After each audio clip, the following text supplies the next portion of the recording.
you celebrating all week?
Coming up on Roland Unfiltered for Tuesday, April 30th, 2019. More tributes pouring in after the death yesterday of director John Singleton. We'll see some rare footage of him testifying before Congress a year after Boys in the Hood came out. And I'll also talk to pioneering black director Michael Schultz. It was Michael Schultz who directed Cooley High that inspired him, that inspired John Singleton to become a movie director. So look forward to that conversation with Michael Schultz. Another Republican attempt to overturn the will of the people, this time in Missouri. Why are we shocked? They don't care what voters decide.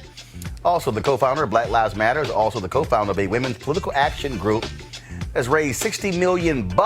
We'll tell you exactly what they're going to do with it. Alicia Garza is here to chat with us. Also, black female politicians and activists rallied to support Minnesota Congresswoman Ilhan Omar here in the nation's capital. We live stream the event.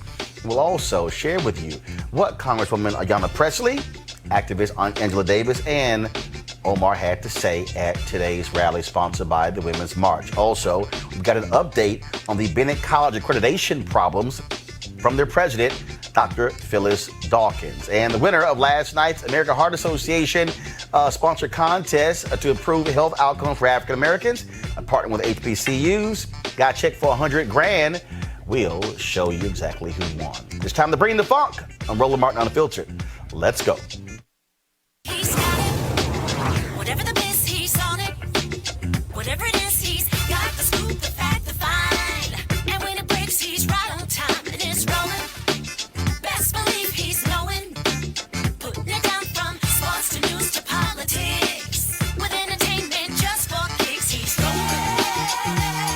Yeah, it's Uncle Roro, y'all.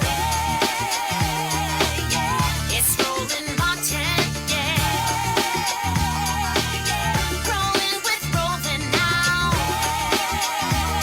He's funk, he's fresh, he's real, the best, you know he's Roland Martin now.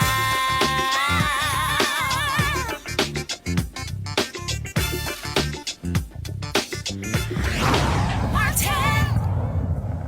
Folks, it has been a stunning last 24 hours as folks all across the country and the world have been sharing the remembrances of famed director John Singleton. This is an Instagram post made just a few moments ago by comedian Chris Spencer. It says, "I've known this cat since we were 11 years old, so this one hurts. R.I.P.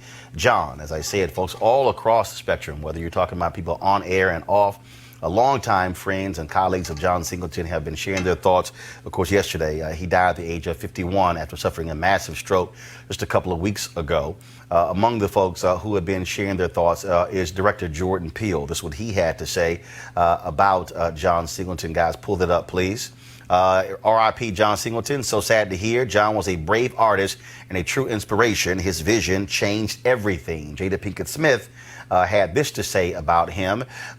She said, go right to it, guys. All right. Okay, it's freezing for some reason. Martin Lawrence said, "My heart and prayers go out to the amazing filmmaker, father, and human being, John Singleton. His legacy that has been filled with so much positivity and creativity will surely stand the test of time. R.I.P. brother." Again, all kind of folks. And I told you yesterday, Tyrese had a very emotional post with regards to John Singleton. Taraji Henson, she also posted something as well, a number of images.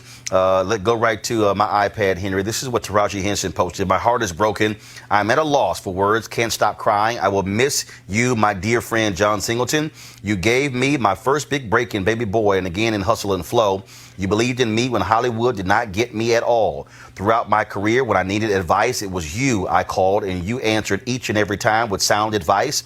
You noticed my funny and comedic timing long before Hollywood caught on, and you named me Lucy after Lucille Ball. My God. Up next for us was the Emmett Till story. I am just broken. God bless you, your mom and your beautiful babies and family.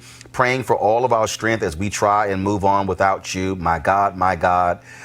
John Singleton. Regina King, of course, who won an Oscar this year for If Beale Street Could Talk. Her first film was in Boys in the Hood. This is what she had to say about John Singleton. Pull it up, please. We have it. All right, folks. And so Regina King, again, as I said, won the Oscar this year. And one of the things that she also, this is what she said: "Rest in power, my friend. One of the greatest to ever do it. Thank you, God, for blessing us with this gift, better known as John Singleton. Having trouble finding enough words to share just what you mean to me. Will always love you, John. Your spirit will forever shine bright." One of the things that also jumps out is that Kelly Carter, the undefeated, hopefully we'll try to get her on this week. She wrote a piece today that was pretty interesting. She said for the last 12 years, she would leave her seat at the Oscars and she would always go to a nearby bar, and the person who would always be sitting at the end of that bar was John Singleton. And this year, she talked about how it pretty much was a year where many of the people John Singleton actually put in movies behind the camera, in front of the camera, won Oscars. Regina King was one of those folks. Also, Pete Ramsey for Spider-Man worked on John Singleton's film as well. It was sort of, and she said to him, she said that them winning, John, also meant you winning. And so, again, so many people are still shocked and stunned that he is dead at the age of 51. Now, one of the movies that caught his attention early on was the movie Cooley High. It is considered a black cult classic. If you black and have not seen Cooley High, trust me, your black card should be revoked. And he saw that film, and one day he saw his mom crying watching the movie. He said, "Mom, why are you crying?" And she said, "Because of this film." And he said, "That's what I want to do. Make the kind of art that can move someone emotionally." Well, the person who directed Cooley High is the famed director Michael Schultz. He joins us right now. Michael, glad to have you on Roland Martin Unfiltered, brother. Hey, it's good to be here. Too bad it's such a sad occasion. It has to mean something to you that Cooley High, which, of course, those of us who love it, but for a guy like John Singleton, watching that film, one of the films that sparked his imagination, which led to him going to film school, finishing at 22, starting on Boys in the Hood at 23, and being the first, the youngest, and the first African-American nominated for a Best Director for an Oscar, has to feel special for you. Well, his whole career felt special to me. Back in 1990 or 91, I forget the exact year, he was in his senior year at USC, and they invited me to screen Cooley High there and then do a Q&A afterwards. And after the Q&A, this young black guy runs up to me and he says, "Hey, my name is John Singleton, and I'm going to make my own Cooley High." and I said, "That's great, brother. All power to you." And then a year later, I see Columbia Pictures producing John Singleton's Cooley High. I was so proud. He told me that how the film affected him, but I never heard that story about him sitting with his mother. And that he was 7 years old at the time. And what it told me, his response and many other young people's response, black and believe it, white, that film affected them so much that I realized what I had known all the time, that people kept telling us, no, what the images that you see on film don't really affect people, don't really matter. For us, they matter incredibly. And being able to affect the way people think about who we are, and John did that. He did that his whole career. And I've always been very, very fond of him and proud of him. Well, one of the things that, and it was amazing as I was reading so many stories, he only did 8 films. Right. I mean, you don't have to do a lot. I mean, he produced a number of other films, and did television as well. And I guess I sort of, what came to mind is Ralph Ellison. Mm. And you think about Ralph Ellison, the number of books that he did in his career. Right. 2. You know, and so Right. and so that is still just astonishing. The impact that he had. 8 movies. Exactly. It's not about quantity. It's about quality, and it's about what the story that you are telling people. And when you touch on that nerve, it's never forgotten. When you look at some of these tributes, when you look at the individuals who he put in movies first, you think about, again, Boys in the Hood, Morris Chestnut, first movie, Ice Cube, first movie. You had, of course, Regina King, first movie, Nia Long in the movie. When you think about the folk, Cuba Gooding Jr. as well as, Angela Bassett, a lot of people, first time in major roles and leads. And you think about, and so you go down the line, I mean, and here was somebody who was 23. Right. And it was what was a crazy story. He literally said that he was figuring out how to direct as the movie was going on, and by he got to really like the third part of the whole process, he said, then I started taking some chances. I mean, this is his first film. Right. And Lawrence Fishburne was a big help to him. I knew Lawrence from years ago back in the theater. And he was telling me during the process of filming, he said, got this brilliant young filmmaker, but he needs a lot of help, but he's doing a great job. And then, of course, it comes out, and then he gets nominated for an Oscar, and he's 24 years old, and folks are going, what in the world is going on? A lot from 24 to 51, and him passing away. Yeah. What amazing. And he had, what kills me is that he had so much more to offer. So I hate seeing a life like that cut short.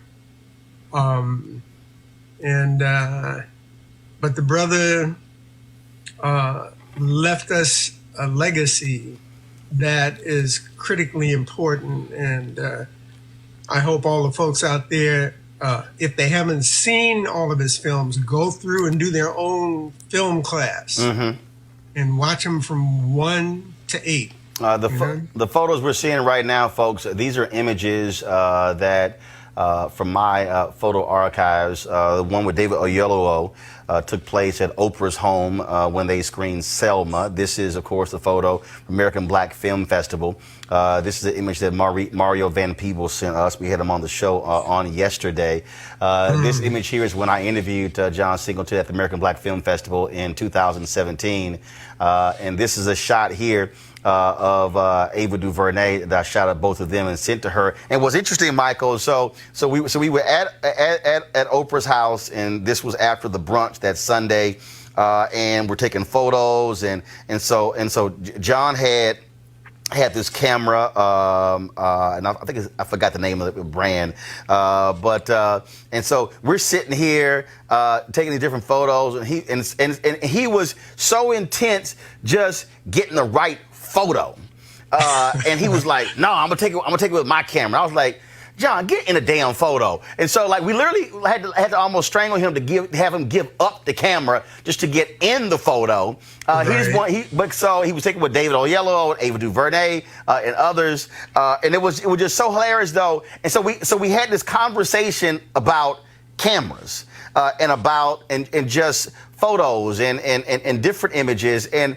I forgot who was saying next to us. They were sort of looking at us going, like, the two of y'all literally sitting here having this really deep conversation about cameras, and I try to explain to the person that, look, I mean, this is what you do.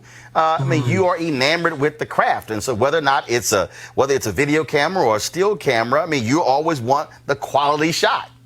Exactly.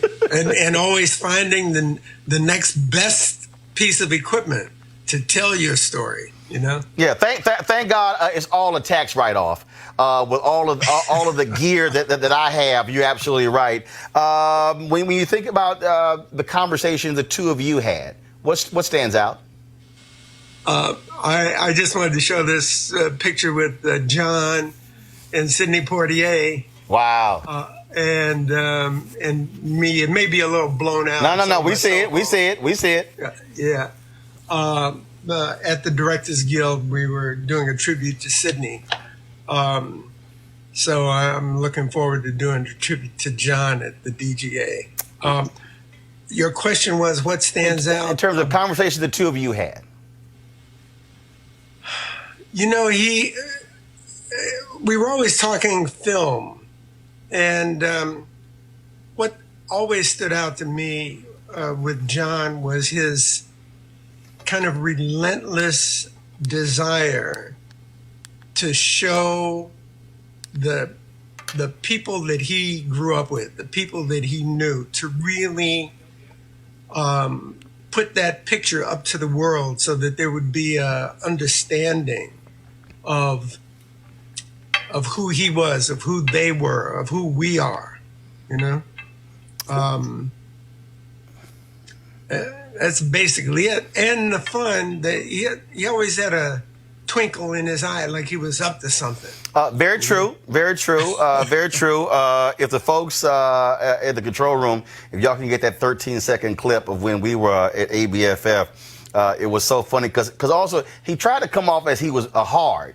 But you're right, because we have this clip where we finished the Q&A and we're taking photos and so all the photos are the same. We're just standing there smiling. So I was like, okay, now it's time for a fun photo. And so then I sort of did this really fun expression, and John just sort of stood there. And I'm like, damn it, John, have a fun pose. He's like, okay, I'm gonna do a fun pose. And it was a scowl. I'm like, that's the best you can do. So y'all go ahead and roll that video. Tasha Whitten Griggs, well, TV One publicist, she sent me this yesterday. So y'all roll this.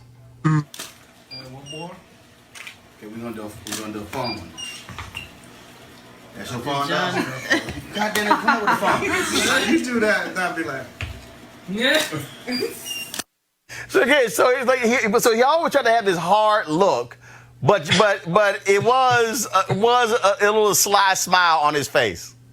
Well, that's who he was. Well, Michael Schultz, first of all, we greatly appreciate all of your work.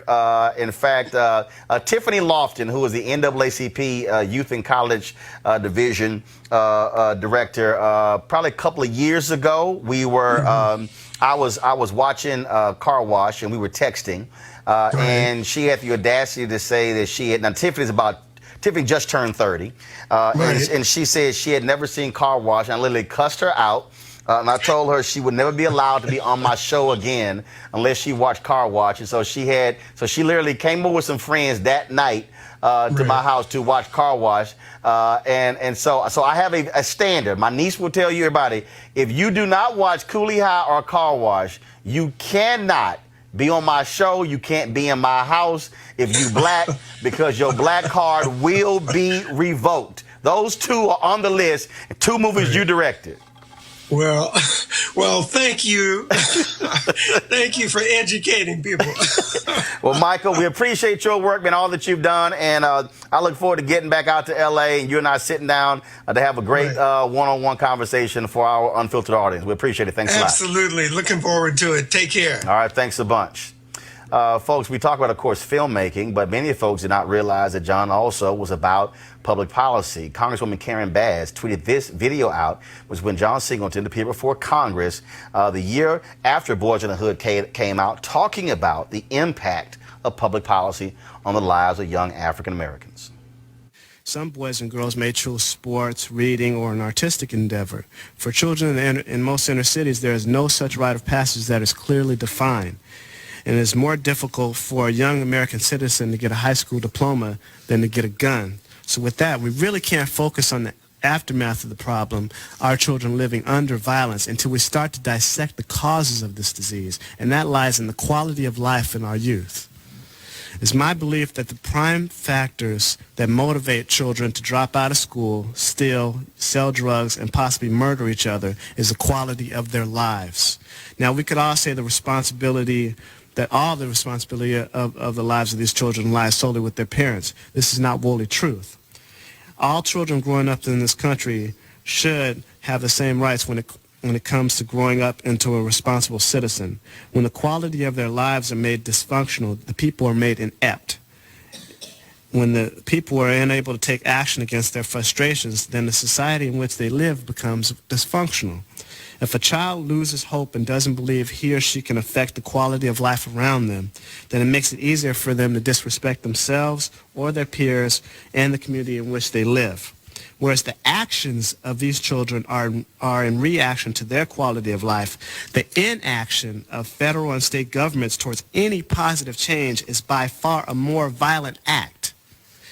Why does more federal and state funding go towards prisons than education? Isn't it common sense to understand that we can't put everybody in jail, and that it would be more positive if we work towards raising a population of citizens to be assets to this country instead of dependents?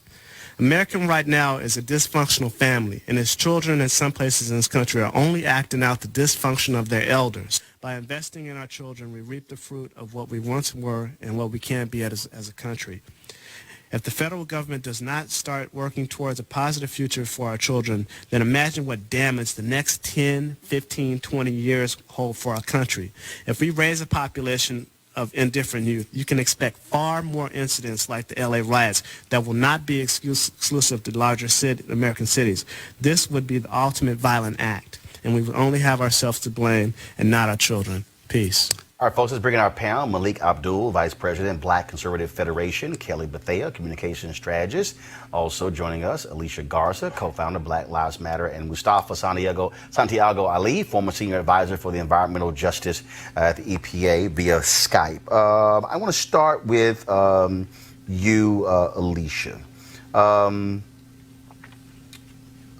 The reason we're doing this today, and we're going to do it again tomorrow, and then Thursday and Friday, is because I've always had an issue when great African Americans pass, and it's essentially ignored by mainstream. His obit, obviously, LA Times, New York Times, all these different places like this here. But I also think it's different for African Americans for us to properly pay tribute and unpack the life of someone great. And when you think about film, when you think about what John Singleton, what he put on the screen, I think about Frederick Douglass, how he was very deliberate with taking photos, because he wanted, for the purpose of history, for people to know how black people looked in the 1800s.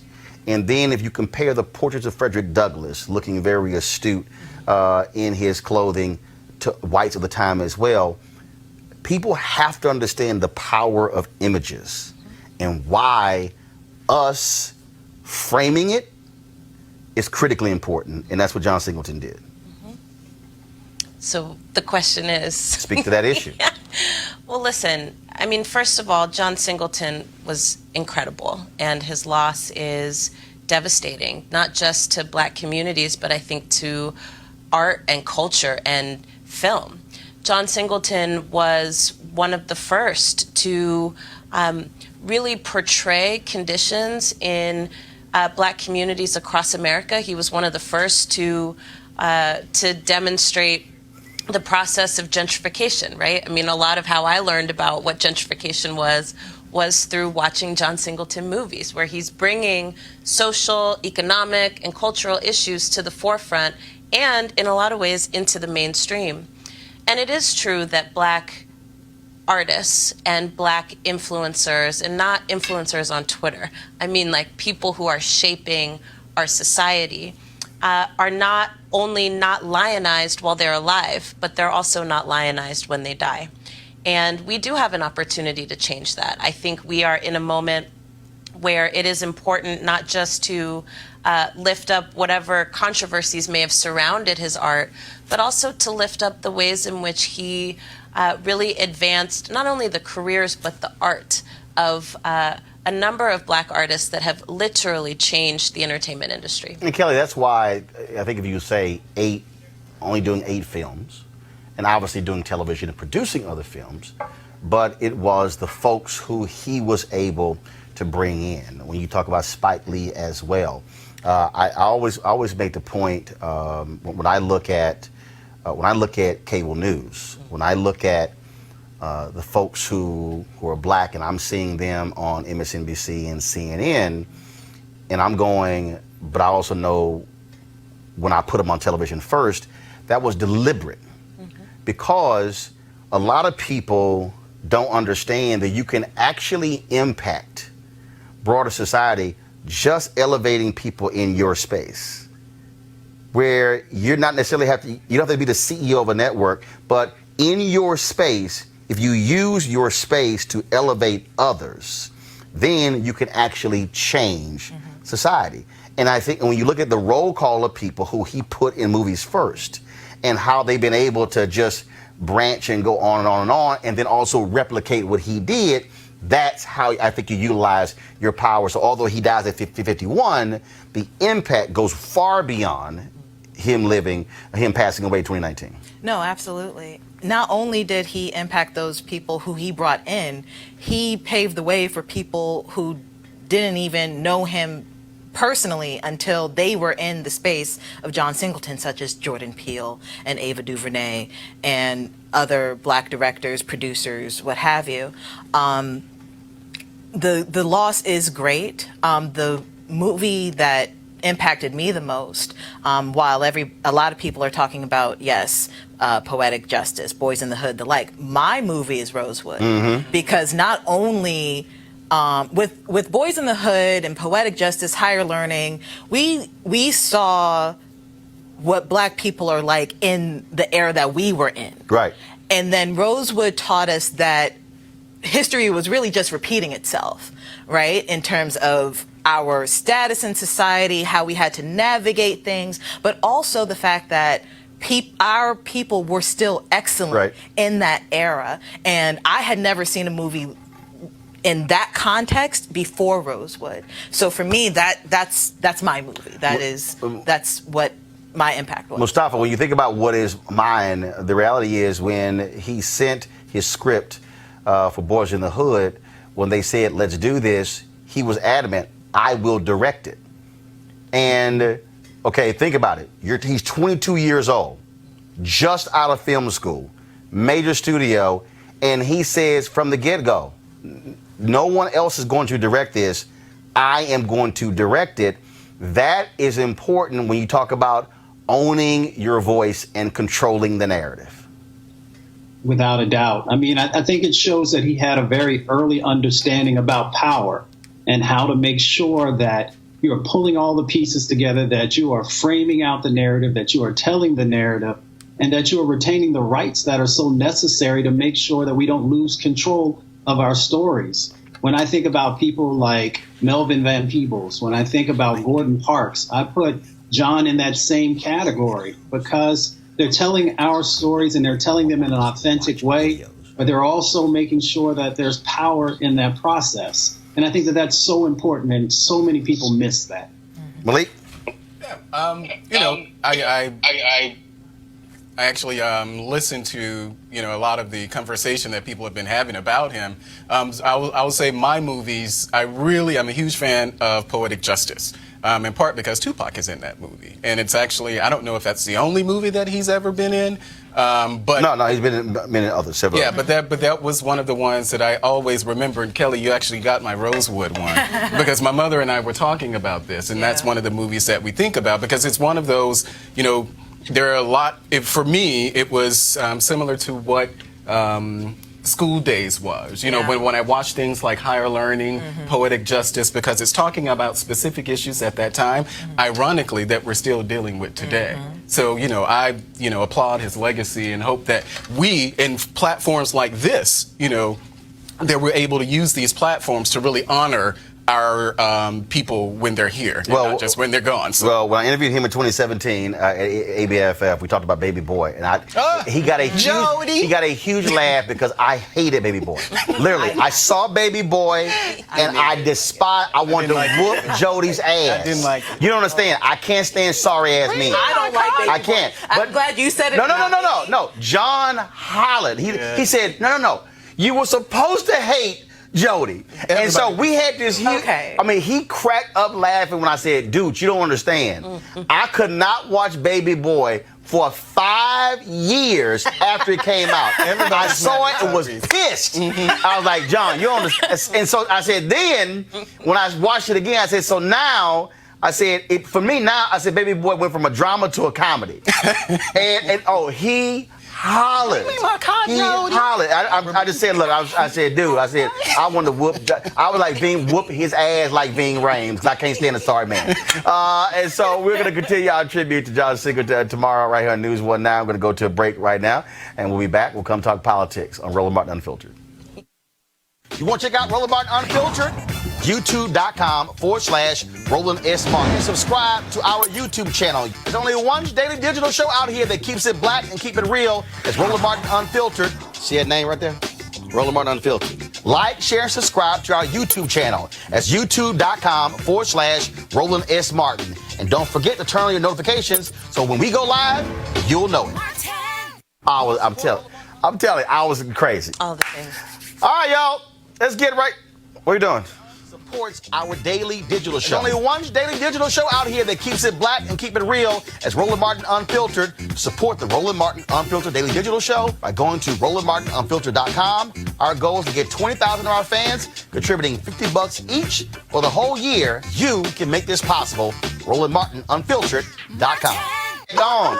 All right, y'all. New Quinnipiac poll is out talking about the presidential campaign. I don't give a damn about that because, frankly, it's too damn early. But as to who has the best chance of beating Donald Trump, only 7% of women chose one of the female candidates. What the hell? New organization formed this week could very well address that. It's called Supermajority. The goal is to teach 2 million women to be political activists. Co-founded by the former head of Planned Parenthood, Cecile Richards, also the daughter of former Texas Governor Ann Richards. SHAMEFUL, the director of the National Domestic Workers Alliance, and our guest, Alicia Garza, co-founder of Black Lives Matter. So how did this whole thing start? Where did it come from? Well, after 2016, after we all kind of took ourselves from being curled up in a ball in the corner, crying, a bunch of us from the Domestic Workers Alliance and from Planned Parenthood started to meet. And we started to talk about what we thought the consequences would be of that election. But bigger than that, we started to dream. And one of the things that we saw after the election was that women are taking action in unprecedented ways. I think it's something like 1 in 5 people in America have marched or protested since the 2016 election. And we know that the majority of those folks have been women. We saw that with the Women's March, 4 million women around the world taking to the streets. We saw that through the Me Too movement. We've seen it in Time's Up. We also saw it at the Kavanaugh hearings where women literally took over the Capitol. And, you would think that after 2 years, women would be tired. But what we're finding and what we found from traveling around the country is that women are not only not tired and not burnt out, we're mad as hell and we're fired up. So that's where supermajority comes from. It's the idea that women are 51% of the population. We are 54% of the electorate. We are the majority of voters. We are the majority of volunteers. We are the majority of donors. And in fact, women donated $100 million more in the 2018 elections than we did in 2016. So we are really aiming to build a new home for women's activism. We want to add oxygen to the fire that women are already spreading across the country. I had an interview with actress Erica Alexander. It was pretty funny. The one line from the whole interview, she said, "Fuck hope, fight." Yes. And no, you have people who literally are pissed, and frankly, there are a lot of people who are pissed, a lot of women who are pissed because they sat on the sidelines. There are a lot of millennial sisters who were pissed because they were like, oh, Hillary, Trump, they're the same. And all of a sudden, it's kind of like, they're not. So I keep telling, Dr. King talked about this year. He said, you can be angry, but do something with your anger. That's right. Don't just be mad. That's right. And what we're finding is that women are. So what we saw in 2018 was that women really changed the balance of power in this country. We changed the balance of power in the House of Representatives. We elected a historic number of women to U.S. Congress and to state legislatures all across the nation. And I think what we're finding is that there are women who are engaged right now who have been active for, 20 years or more, and there are women who are just coming into the fight. And there's a real need to build a community for people who want to take action and who want to do more than march. Resisting is important, but winning is also important. Mustafa, I want to go to you. Two issues that, when you look at the polling data, that are major: gun control, climate change. You work at the EPA, and those are two major issues that women are talking about. And so whether on the Democratic side, whether it's a male or a female candidate, bottom line is this is not the old elections where, oh, that's a fringe issue. It's economy. This has to be a much broader conversation. And so your thoughts on how women will play, the role they'll play in this next election with one of the issues you're very close to. Yeah, I mean, they're very focused on these issues, and the issues are actually connected. You know, when you talk about air pollution, we know that more folks are actually dying from air pollution that are dying from gun violence in our country every year. But both of those are equally important.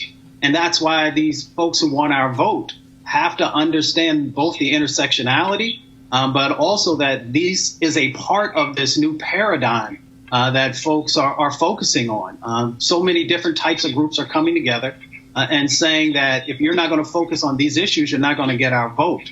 And, you know, it's such a blessing to see so many incredible women who are now leading in many of these spaces, both on Capitol Hill and hopefully in the White House, in the state houses, and even in the work that I'm doing around the country in county commissions and, you know, in local governments as well. So there's a change, and the candidates are going to have to be able to answer in a very substantive way these things that people are asking for. Kelly? I completely agree, especially when it comes to the environment. I think, like you said, it's not a fringe issue anymore because I just came back from California. Smog is a real thing. You know, wind energy is a real thing that can actually benefit all of us down the line. When it comes to supermajority, like my panelist was saying, I think it's an excellent idea because women aren't going anywhere. If anything, we're going to be, you know, here for a very long time and perpetuate any other issues that arise. We will be, you know, we will have even more leaders than we have now, simply because of this pivotal moment in our history where people are trying to ignore us and it's just not working. Malik, you supported Trump. 53% of white women voted for Donald Trump. I don't think he's going to get 53% of white women this time. And he's got a woman problem. His numbers are down in states that he won. And even with the economy where it is, he can't win just with white men. Right. Yeah, that's true. And Trump, well, the Republican Party in general, we've always had a women problem. And so I don't think that that's going to be anything different in 2020. No, you haven't always had a women problem. Again, I go back to when Newt Gingrich was Speaker of the House when they lost that particular midterm. White women were pissed off how he treated African Americans and Latinos. That's one of the reasons why he got thrown out. They brought in a new speaker, well, actually a couple of speakers, because y'all had folks who kept having affairs and stuff. And then when George W. Bush ran against Al Gore, white women said, I'm cool with compassionate conservatism. The difference here is that, look, they voted for Trump. They fell for the okie doke. And a lot of those white women are going, what the hell did I do? They had immediate regrets. And those numbers have not subsided since November 2016. Well, they've been talking about, the party has been talking about the support that we have amongst suburban voters since before 2016, but definitely after 2016. You know, there are efforts that the party is taking to address that. I'm not sure if Donald Trump will get the same number of support from women, you know, and then of course that number is even smaller if we're talking about black women. Because I think Hillary Clinton got... Oh, that number's non-existent. Yeah, but you know, that number, I think... I mean, he might as well just... 94% right, or so. It's going to be Lynn Patton. But what I will say... But what I will say... Right. You know, polyester, Cuban zirconia. That diamond and silk. That's about it. I call them diamond and silk. But I will say that, you know, it's important to really talk about women, but we also should not forget men. A lot of times No. First of all, stop. We don't forget men, okay? Right now, I'm talking about women. Yeah, no, I totally understand that. No, we can deal with men. But specifically, Alicia, talking about women. And you have a president who's foul, who's uncouth. And the reality is, because when you hear the argument being made by Joe Biden, and I tweeted this when I read John Ward's book, Camelot's End, Jimmy Carter ran in 1976 on a moral platform, restoring the moral leadership character after Richard Nixon. And I actually said to several presidential candidates, that's a winning argument. Folks do their own thing. I'm like, okay. Biden comes out, and what is he hitting immediately? Moral leadership. And that's the difference. You got economic numbers are one thing, but you have women who simply are ashamed of the leadership of Donald Trump. Yes, and to be honest, we have to just say off the bat that what needs to happen in the 2020 election is there needs to not only be more attention paid to having somebody in the White House who's not plagued with scandals, but also there has to be more attention paid to making sure that women's issues don't get looked at as side issues or special interest issues. Women's issues are everybody's issues, and quite frankly, they're national imperatives. When we look at pay equity, that impacts women and families, and it impacts men. When we look at issues of the environment, that impacts women and families, and it impacts men. And so I think we have to start talking about our issues that way. I will also say this. Women are going to decide the 2020 election.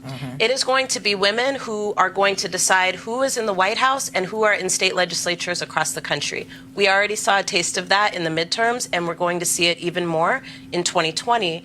And I think what we need to be mindful of is that what we're trying to accomplish here is to build the strength and the power of the movement that is already sweeping the country. And that's what supermajority is going to do. And any candidate that wants to win women is going to be paying attention to being able to speak to issues through the lens of how women experience them.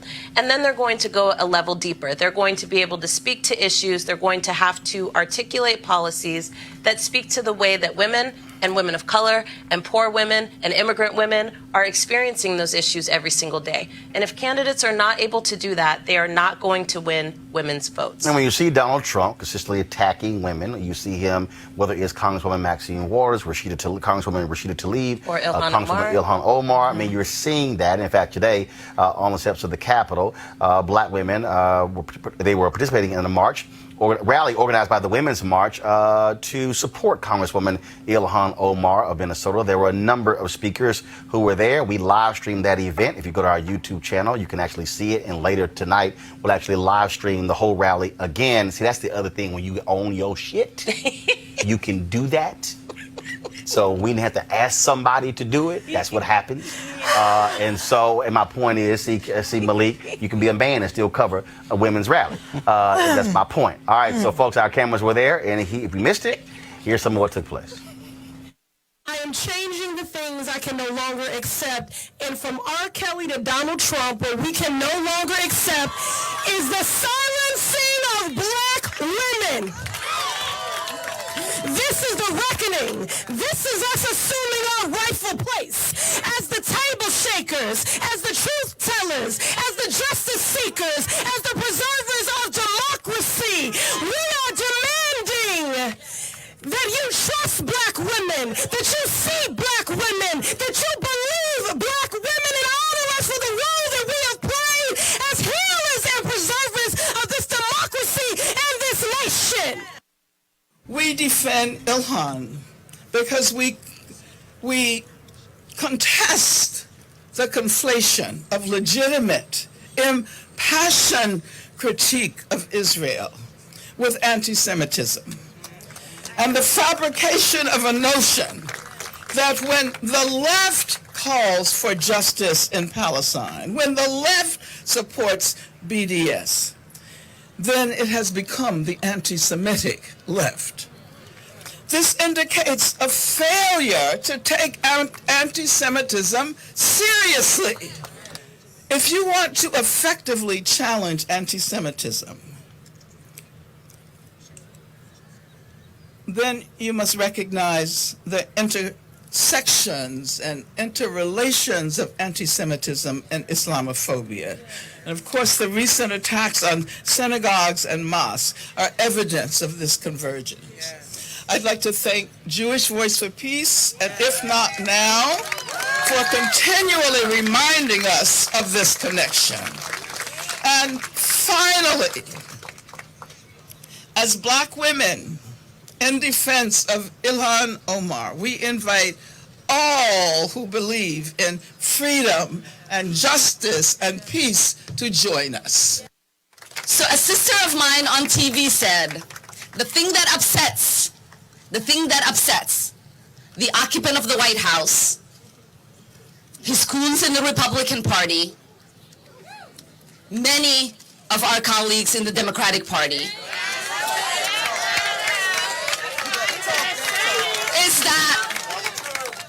is that they can't stand, they cannot stand that a refugee, a Black woman, an immigrant, a Muslim shows up in Congress thinking she's equal to them.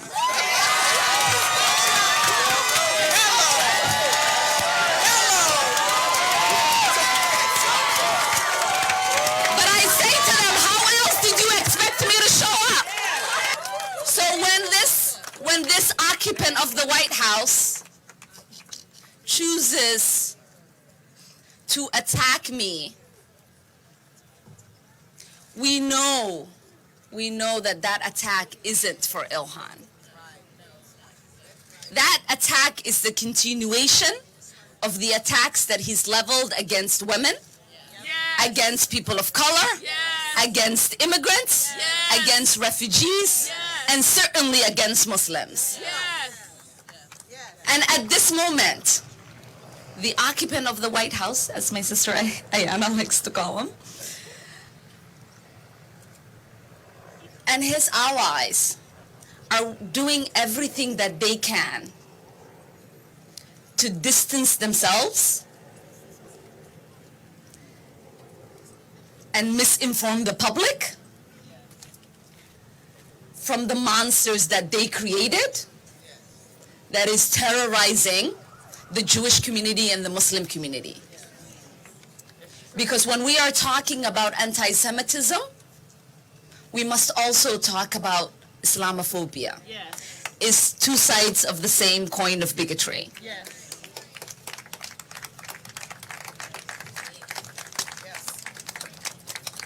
When they shove that to us and say we're the party of hate, they forget that we're the party of love. We're the party of compassion. We're the party of inclusiveness. What we are fighting for is not for the few, but for the many.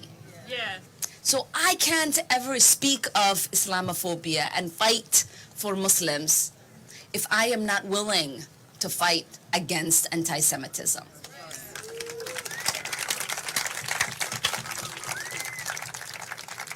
We collectively must make sure that we are dismantling all systems of oppression. So this isn't a pity party for Ilhan.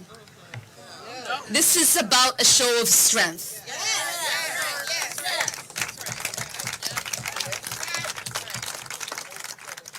Right? This is a show of strength. This is for us to say that when you come after one of us, you come after all of us. And when one of us speaks, all of us are speaking. Alicia Garza, I want to go to you first. Black women standing up for Representative Ilhan Omar, but the reality is you had two men who were Muslims, of course, Keith Ellison and Andre Carson. Carson was still there. Ellison now the Attorney General in Minnesota. Correct. Now you have two women. And the reality is you take those two women, you take the sister from Pennsylvania, who was actually there today as well, she spoke. You have, let's just cut to the chase, white folks in this country who do not want to see Muslims in political office. That's right. You had Ben Carson, when he ran 2016, said Muslims should never be president of the United States. Her audacity to actually challenge American foreign policy when it comes to Israel is what is angering so many different people. So your thoughts about the importance of folks standing with her? Congresswoman Ilhan Omar is a superhero. And here's why I say that. Not only was she brave enough to speak on an issue that I think a lot of people won't touch, which is the United States' relationship with Israel, and as well as Israel's human rights abuses. And I want people to be able to be clear that I don't want her to seem like she's speaking about fringe issues. These issues matter to the American people. The reason that they matter is because, one, we are giving millions and millions of dollars, billions of dollars in aid to a project that has a severe human rights crisis. So that's a threat to American democracy, and it's a threat to the morality of America. That's one. But Ilhan Omar is also charged as a congresswoman with not just speaking about foreign policy issues. Those are important. She also spoke out very forcefully on Venezuela, and we know that right now, as we speak, there is a coup that has been attempted and maybe attempted again. Ilhan Omar has a responsibility to her constituents, and she said this today at the rally that I was really grateful to be able to be at for a little while. She said that she has a responsibility to speak for the people who elected her, which, by the way, she was elected by a landslide. She had the largest margin of victory, I believe, ever for a sitting congressperson. So I call her a superhero because she is unbossed and unafraid. And as I said at the rally today, I think that Congresswoman Ilhan Omar has her own back. She knows how to defend and support and protect herself. And I think our responsibility in this moment is to stand up, not just for Ilhan Omar, but it's to stand up for the women that we put into those seats to do exactly what she's doing. Mustafa, she really does scare Republicans for some reason. She just won. She's just one out of 435. Well, anytime you're a strong black woman, you're always going to scare a whole lot of people on Capitol Hill.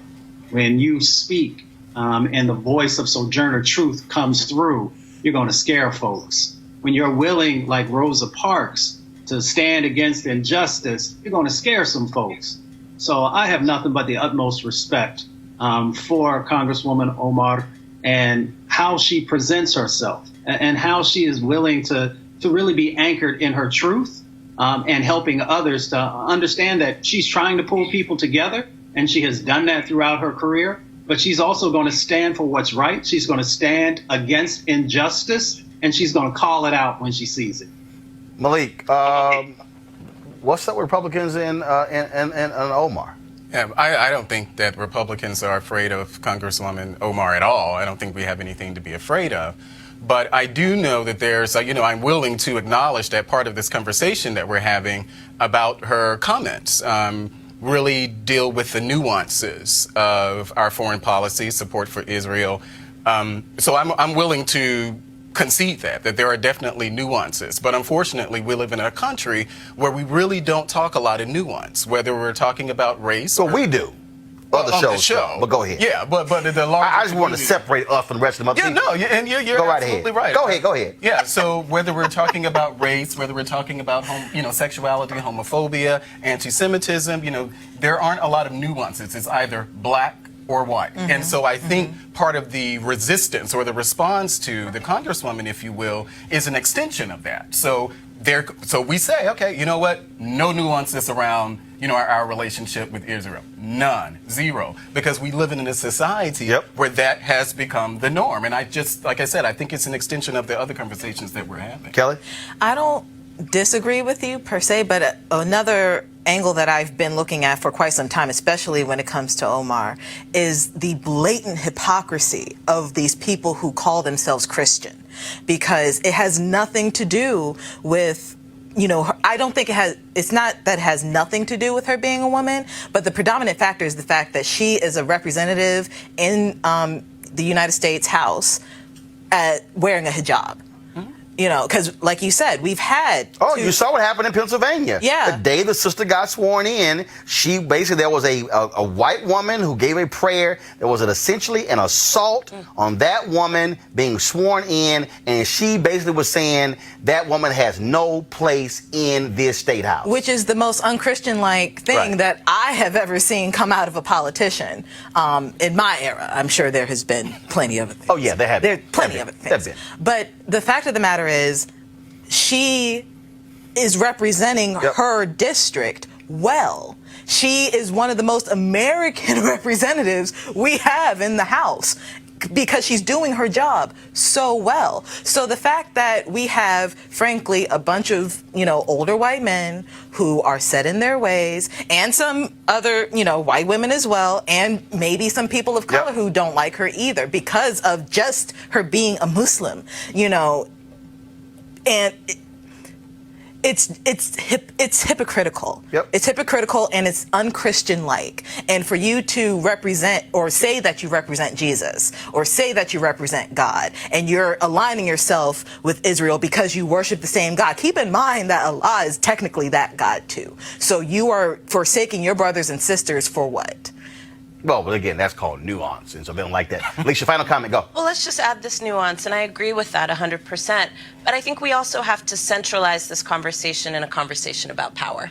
And really what the response and the reaction is that the United States is no longer a white, male, Christian, heterosexual country.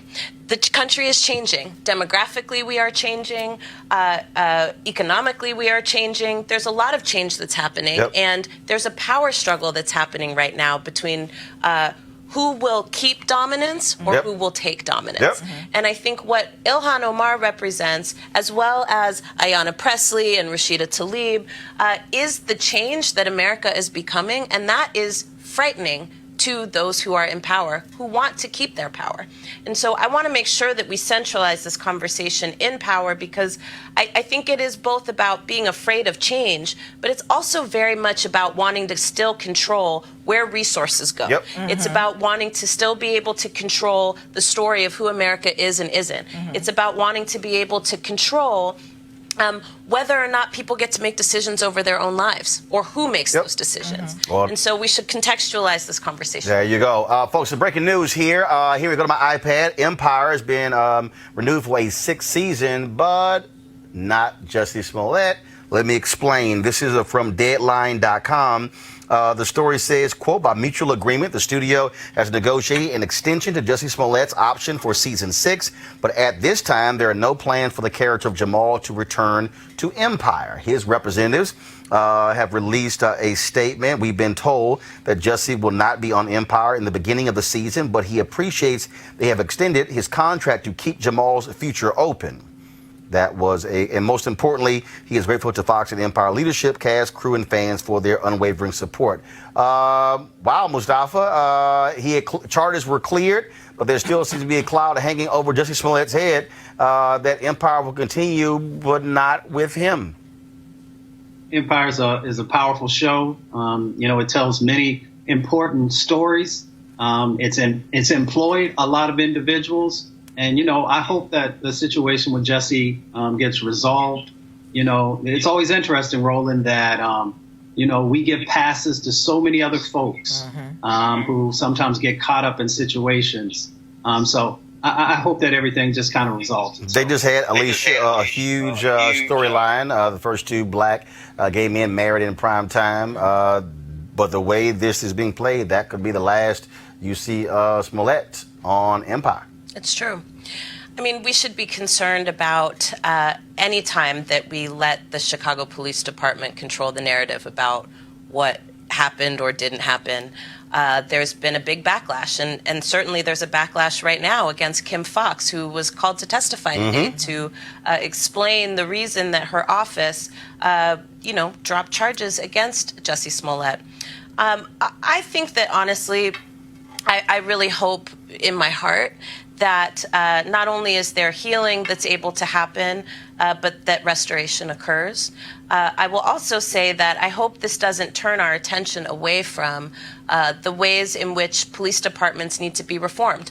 The reason that there are so many questions around what actually happened is because the legitimacy in the word of the Chicago Police Department cannot be trusted. Yep. We found, literal torture chambers that Chicago PD was overseeing. So it's hard. I can't speak on the details of what did happen or what didn't happen, but I can say that the consequences are that we may not see those storylines again on Empire. We may see them with a different actor, but the other consequence is that certainly we're not able to trust the word of the very people who are leading this investigation to really get the news about what actually Real happened. quick, Kelly Malik, final comments. I'm a little bit shocked at this response, considering that Jussie Smollett's story did not change throughout this entire ordeal. He remained steadfast in terms of what happened to him, everything regarding this situation. His story never deviated. The only story that deviated were the people who were prosecuting him, either in the public or behind the scenes. It is unfortunate in terms of the storyline for Empire, because regardless, their ratings have been going down with or without the Jussie Smollett debacle. Right. And it's just unfortunate overall.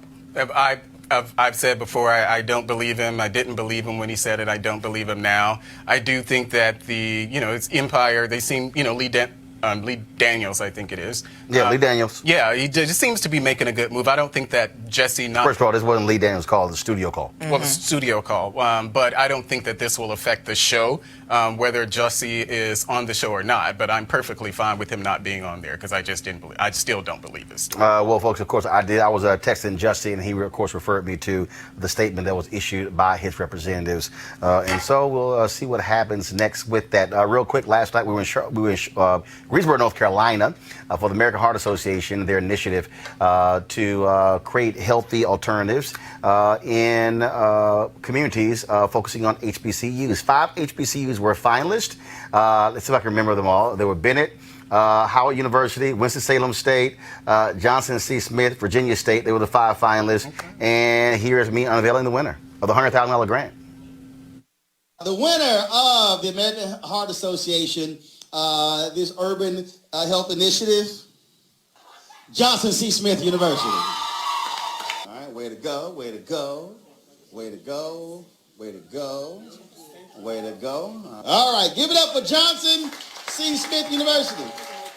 And so, folks, they're going to have a national initiative in October. We're actually open to anyone. And so we'll have the details for you, explain to you. The competition is open on May 1st. It ends June 28th. And so tomorrow we'll begin to let you know exactly how you could actually enter that competition to qualify for one of their grants. Mustafa, I appreciate you being on the Today's Show. Alicia, Kelly, Malik, thank you so very much.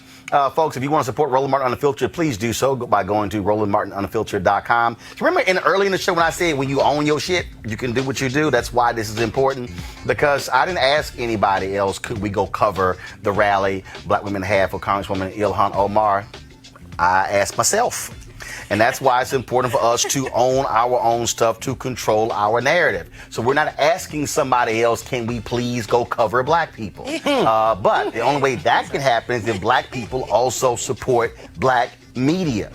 And that's why we want you to join our Bring the Funk fan club. We would love for you to join. You can give via Cash App, PayPal, or even via Square. We got all those different options. If you don't trust any of them, trust me, I got people who mailed in money orders and stuff along those lines. We can do that as well. But look, this is all about us, again, controlling our narrative. And in fact, tomorrow's show, I was going to do it today, but we went longer with John Singleton.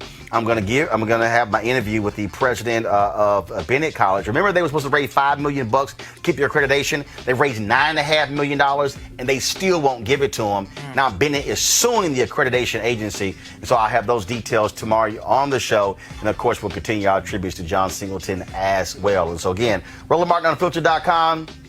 If y'all want to see Black news done by Black people, for Black people, controlled by Black people, be sure to support as well. So I'll see y'all tomorrow. Holla!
You want to check out Roland Martin Unfiltered?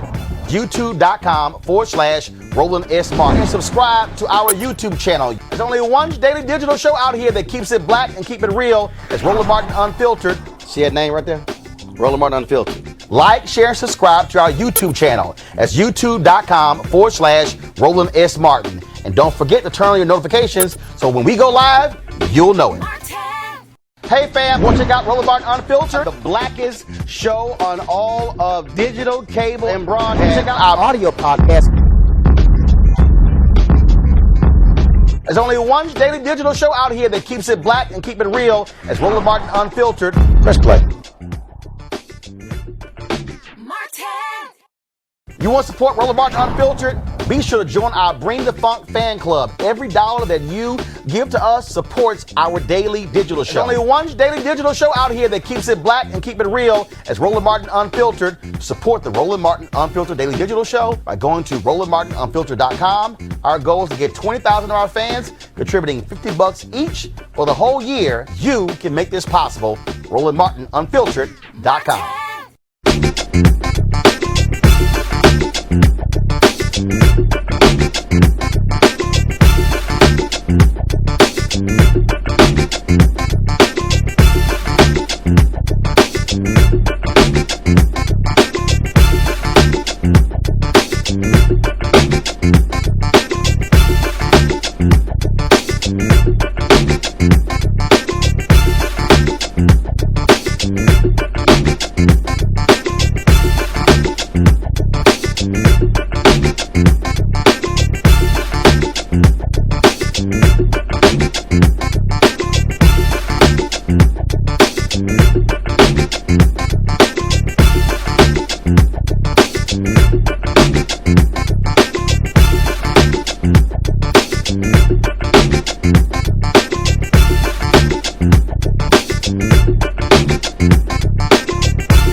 Hey fam, want to check out Roland Martin Unfiltered? The blackest show on all of digital, cable, and broadcast. Check out our audio podcast.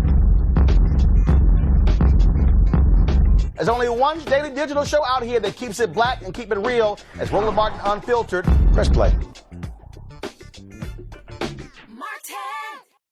You want to support Roland Martin Unfiltered? Be sure to join our Bring the Funk fan club. Every dollar that you give to us supports our daily digital show. There's only one daily digital show out here that keeps it black and keep it real. It's Roland Martin Unfiltered. Support the Roland Martin Unfiltered daily digital show by going to RolandMartinUnfiltered.com. Our goal is to get 20,000 of our fans contributing $50 each for the whole year. You can make this possible. RolandMartinUnfiltered.com.